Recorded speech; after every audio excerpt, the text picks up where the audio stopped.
Selamat pagi semuanya. Ya, apa kabarnya? Mudah-mudahan dalam keadaan sehat. Nah, pagi hari ini kita akan belajar tentang struktur dan fungsi jaringan tumbuhan. Struktur fungsi jaringan tumbuhan ada beberapa. Tapi sebelum itu kita harus tahu dulu apa itu jaringan. Jaringan adalah kumpulan sel yang mempunyai bentuk asal, fungsi, dan struktur yang sama. Nah, apakah kalian telah tahu apa saja jaringan tumbuhan? Yang pertama adalah jaringan epidermis. Yang kedua adalah jaringan meristem.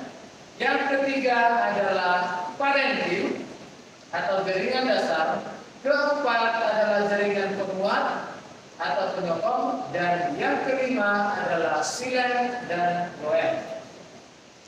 Epidermis, perhatikan pada tampilan atau gambar. Epidermis memiliki ciri selapis, susunannya rapat, terletak pada bagian yang paling luar, pada akar, batang, dan daun. Jaringan ini memiliki ruang antar sel. Fungsinya adalah melindungi lapisan yang berada di bawahnya. Jaringan epidermis dapat kita lihat pada gambar berikut. Epidermis, bagian atas dan bagian daun pada gambar di samping atau organ daun. Yang kedua, jaringan meristem, jaringan yang memiliki sifat unik atau khas. Apakah itu? Jaringan meristem aktif membelah, memperbaiki sel-sel yang rusak. Selain itu, jaringan meristem berfungsi untuk berkembang biak. Seperti pada gambar. Meristem apikal yaitu meristem yang terdapat pada bagian ujung, batang, dan akar. Yang kedua atau B, meristem interkalar terdapat antara jaringan dewasa. Contoh, bambu, tebu, dan lain-lain. Yang ketiga atau C, meristem lateral atau sekunder, yaitu terdapat pada batang, menyebabkan pelebaran batang atau dikenal sebagai kambium. Yang ketiga, jaringan parenkim atau jaringan dasar. Mengapa dikatakan sebagai jaringan parenkim? Jaringan dasar karena di setiap bagian tumbuhan ditemui jaringan ini, parenkim.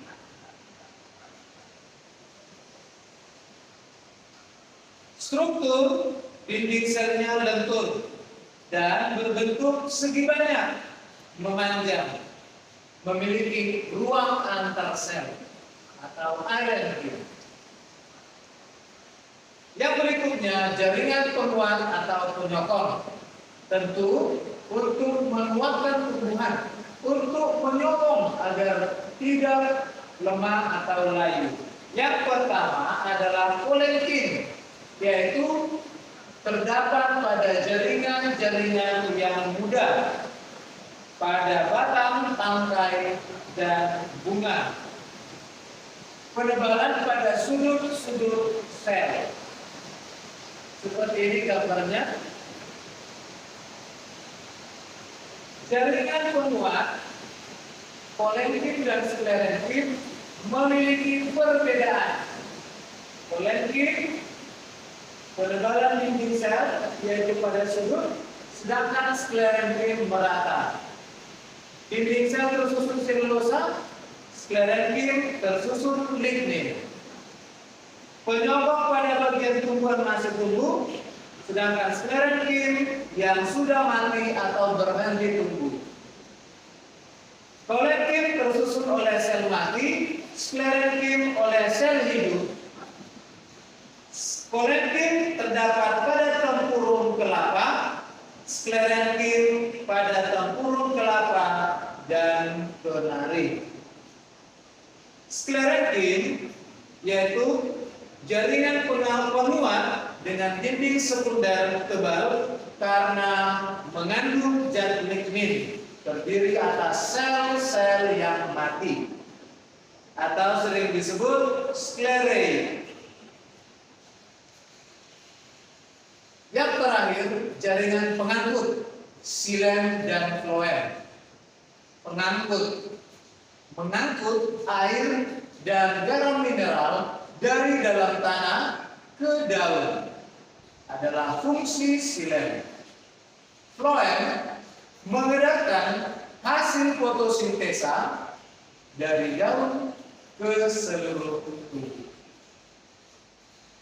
Demikian untuk pembelajaran kita kali ini. Nah, mari kita lihat contoh soalnya. Yang pertama, jaringan memiliki ciri berada pada lapisan paling luar, terdiri dari satu lapis, tersusun rapat. Adik-adik, apa jawabannya? Iya, benar, epidermis. Soal yang kedua, ujung batang serta akar memanjang disebabkan oleh aktivitas apa? Meristem apikal, lateral, interkalar, dan meristem sekunder. Ya, jawabannya meristem apikal. Contoh soal terakhir, perhatikanlah gambar. Gambar di samping adalah jaringan. Ya, meristem. Demikianlah pembelajaran kita untuk pagi hari ini. Nanti kita akan mengerjakan LKPD. Terima kasih.